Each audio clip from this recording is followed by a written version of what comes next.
Hi, my name is James Vincent, one of the piano teachers here at Vincent Music. Today I'm going to be taking you through some of the work for the Rockschool piano grade, the debut grade, the initial grade of the Rockschool. I might take you through a piece or two and some of the scales.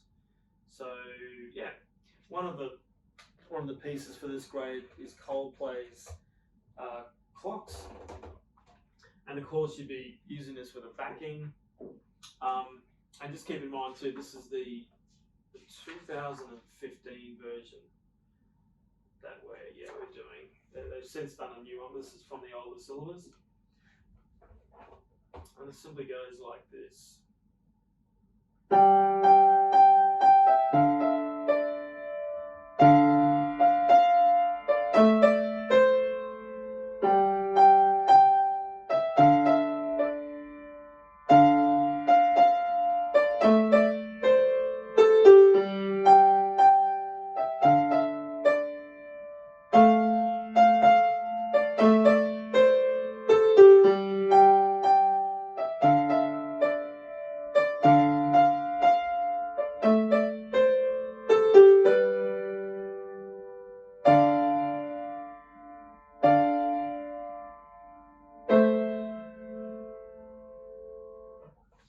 Alrighty, so some of these challenges would be, okay, so on the left hand I've got no finger marks, so you have to work out what's best for you. It's simply just 4 notes, isn't it? In fact, it's just 3 notes, D, G and A. So I would start with the second finger on the G, and that would allow you the 5th finger on the D and the thumb on the A. It's just not an intuitive first choice. You often get tempted to put a thumb on a G, or maybe something else there. But yeah, 2 on the G. And what is also handy is the chord symbols they put above. Typical thing in pop music, you put the chord symbols up above each bar, and that actually happens to be the bass notes. There's a bit of a handy reading tip there. But what else? The syncopation is challenged, so you'd have to get into your counting. I'd recommend using things like 1N, 2N, 3N, 4N. So for example, in bar 6, the might need some work there. You might have to count. I'd start off with tapping, one hand, 1 and 2 and 3, 4, 1 and 2 and 3, 4, with that rest there at the end. 1 and 2 and 3, rest. 1 and 2 and 3, rest. And that happens a lot throughout. There's lots of syncopation. However, because you have the backing track that you have to perform with, the backing track's got the one without the piano, obviously, but the one with the piano you can use to listen to, even play along with to help you hear and integrate that rhythm into your head. And what else here? There's a down 9, 10, 11, 12, 9, 10, 11. So bar 12, you've suddenly got to change your hand position a little bit. So I'd recommend starting at that first G with your pinky, with your 5. But when you get down to that last line,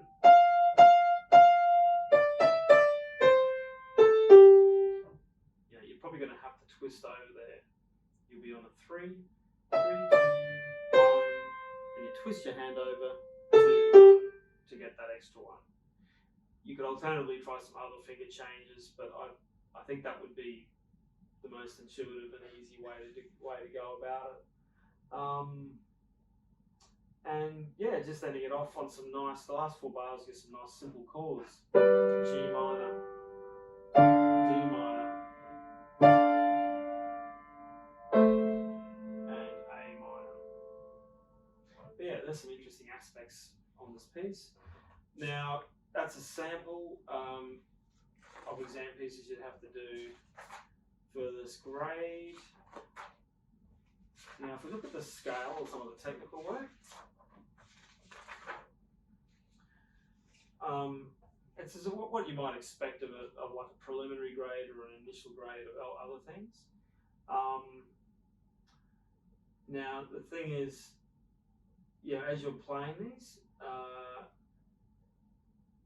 you'll be playing this along with a metronome, which is different to other exams. So as you play the scale, so for example, C major right hand, classic.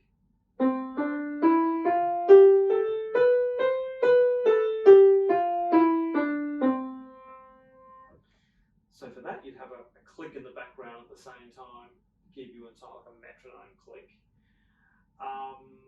And so part of it is also keeping in time to that backing, and C major scale left hand, we all know.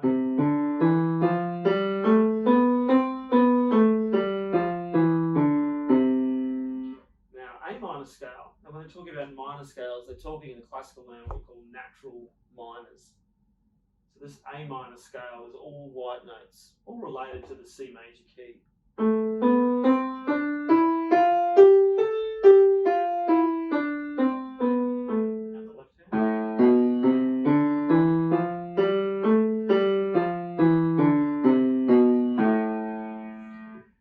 I've got arpeggios for this, or broken chords for this grade, arpeggios / broken chords.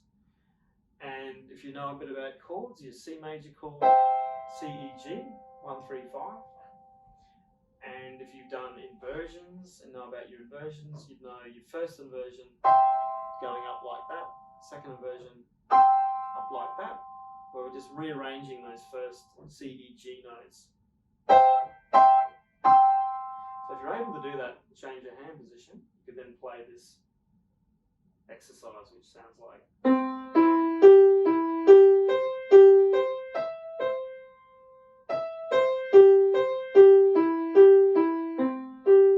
It's very similar to ABRSM broken chords and also AMEB that you do that kind of exercise in. So of course, tricks to watch here is when you're going from your first to your second inversion, that middle note, you switch fingers. So the first inversion, that middle note is using 2 in the middle. Second inversion using 3 in the middle. 2 in the middle, 3 in the middle. That's a common challenge with that thing. Then you've got the left hand, similar thing.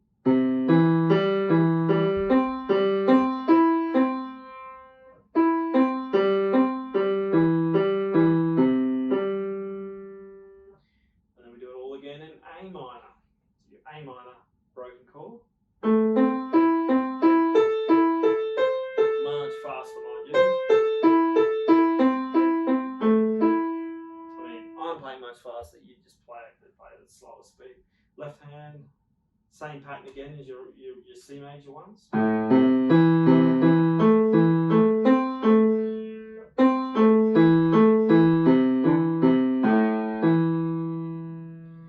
You got your Group A scales. Your Group B's, your broken chords, arpeggios. Group C, this is interesting. This is chord voicing, stuff you might use in an actual band or situation, or I find it akin to synthesizers and things like that, where you're holding long sustained notes. But they're called chord voicings. So if you see a C major chord, or you see the symbol C on the music, which often we just play like C, E, G, there's other ways to arrange that for variety, and sometimes it's just the more appropriate one to use. So you could do it like this. This is the second one written here. And the third one, the 3 chord change. Same with the C minor.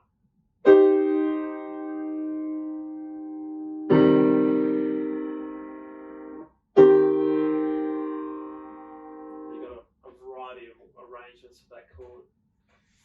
And yeah, that's the technical exercise for the grade. What else can you expect in a debut, an initial debut Rockschool piano exam? That they're gonna, you get to choose. Well, the old syllabus here, you can choose sight reading or improvisation. And the sight reading level is quite basic. We've got you will be playing with a backing track though. That's a little different. So you get to practice for 90 seconds, and then after that, the exam will play the backing track twice.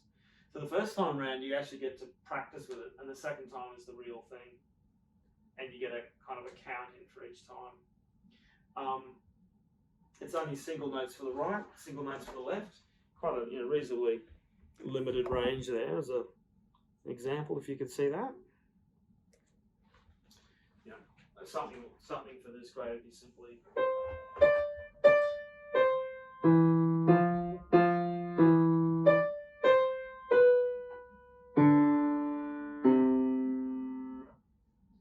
The most inspiring of pieces, but it's that kind of simplicity.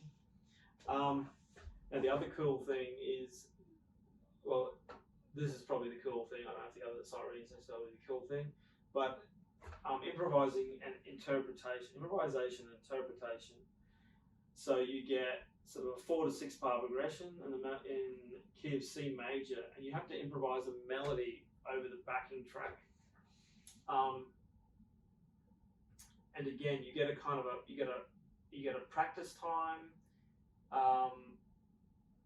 with like a click in the background, and sorry, the first backing track is continuous. The first playthrough is finished. So you then get a second playthrough of the actual improvisation. And for something like this, you've got like 4 chords that you're improvising at, like C, A minor, F, and C. And you get in the background. I wonder if I could put it on pause. I don't really want to pause this video, but it'd be simply like, if you imagine like the right hand would be doing this without the backing track, but it'll go like 1, 2, 3, 4.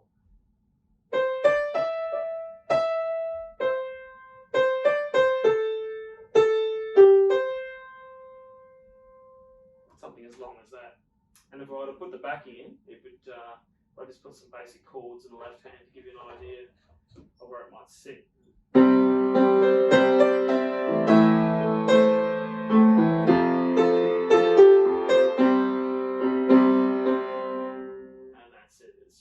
It's over very quickly. But you do have to understand about what you're doing with the chords, what you do with the melody.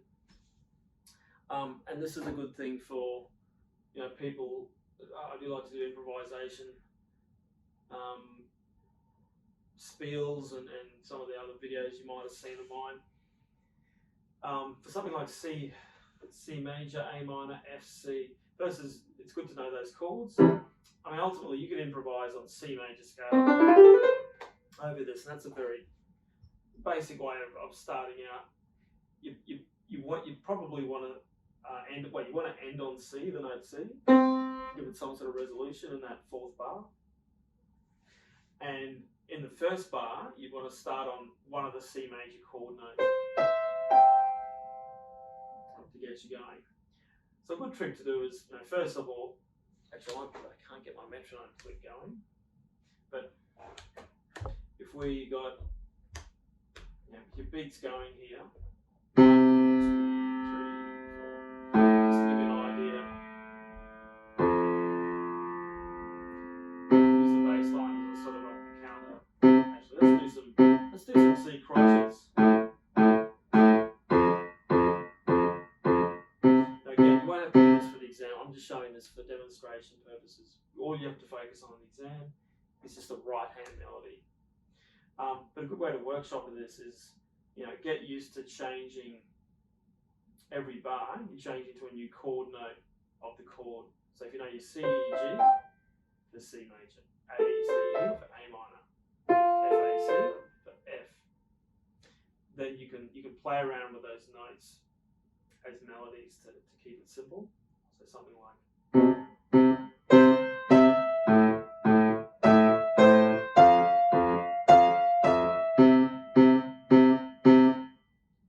Those were just notes of each chord I was playing with there. Good exercise too is to practice with the left hand, playing the chord, and picking the note on the right hand. There's your next high note, the next note going up. I'll show what I mean. So I'm playing C major, right hand, I might start on C. Now, the next chord is A minor in the left hand. So the right hand, I'm going to pick the next note going up. That's that's still from the A minor chord. So out of the A minor chord, we've got A, C, and E. So the next note higher up, I'm going to choose as E, and then so on. So next note, I'm going to do for the F chord, and F happens to be right next door. So I'm stepping up to there. So just stepping up continuously in the right hand, either in seconds or thirds, keeping it close together. C,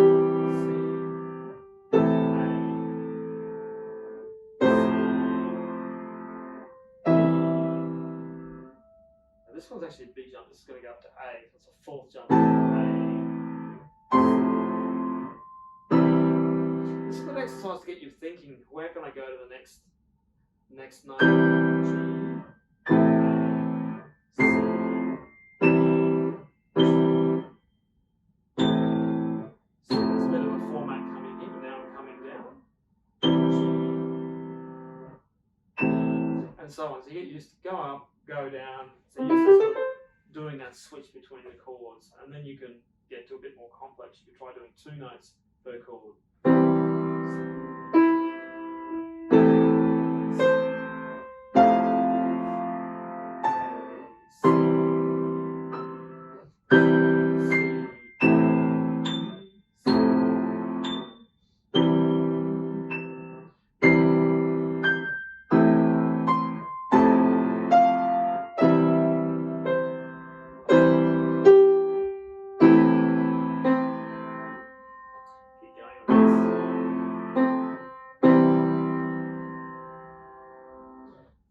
So that's sort of a way of starting out, getting used to those chords, and then you can kind of more randomly switch to how you want, still on the chord notes.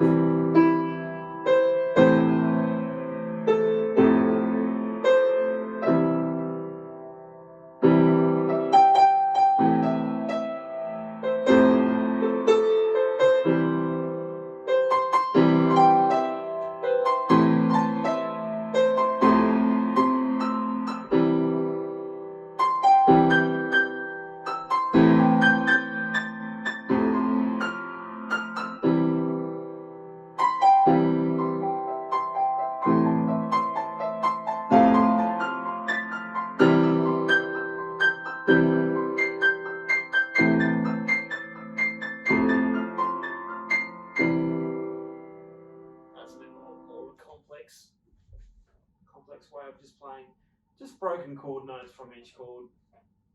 And later on, we get to the stage of doing things like putting in passing notes or non-chord notes to make it flow and smooth a bit better. But yeah, you get to choose between sight reading and improvising. Give you a bit of a background. You have to do some ear tests. You've got a thing called general musicianship questions. So they're going to ask you things relating to each piece you played. To the harmony, so what key is the piece in. You might get asked a question relating to melody in a section of one of the pieces. You might get asked about relating to rhythms, or even technical requirements. You're basically breaking down the piece in a thoughtful way, and not too deep, but most likely things that you would have encountered when you're actually learning the piece. And also genre, so you might know a little bit about background of the style or the band or something to see where it fits in the time period. And yeah, that's sort of a roundup of that. And there's a whole lot of other great pieces here you could choose for your other two.